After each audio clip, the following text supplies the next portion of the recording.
കൂട്ടുകാരെ, എല്ലാവർക്കും ഈ വർഷത്തെ ഡിസംബർ ബോക്സിലേക്ക് സ്വാഗതം. യോഹന്നാന്റെ സുവിശേഷം 1-ാം അധ്യായം 10-ാം വാക്യം. ലോഹ അവനിലൂടെ സൃഷ്ടിക്കപ്പെട്ടു, എങ്കിലും ലോഹ അവനെ അറിഞ്ഞില്ല. പ്രിയപ്പെട്ടവരെ, സർവ്വസൃഷ്ട പ്രപഞ്ചത്തിലെയും ആധാരമാണ് ഈശോ മിശിഹ. എല്ലാം അവനിലൂടെ സൃഷ്ടിക്കപ്പെട്ടു, അവൻ വഴി രക്ഷിക്കപ്പെട്ടു. എല്ലാം അവനിലൂടെ പിതാവിന്റെ അടുത്തേക്ക്. നമ്മുടെ എല്ലാം ജീവിതത്തിന്റെ അടിസ്ഥാനം, നമ്മുടെ മാത്രമല്ല എല്ലാ മനുഷ്യരുടെയും അടിസ്ഥാനമാണ് ഈശോ മിശിഹ.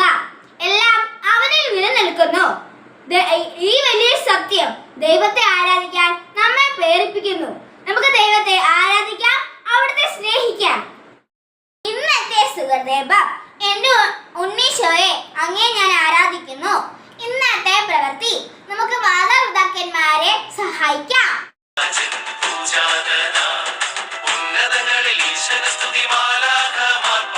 ചുവടുവച്ചതി മോദമൊടന്നാട്ടിടയന്മാരാടി ഉന്നതങ്ങളിൽ ഈശ്വരസ്തുതി മാലാഖമാർ പാടി ചുവടുവച്ചതി മോദമൊടന്നാട്ടിടയന്മാരാടി.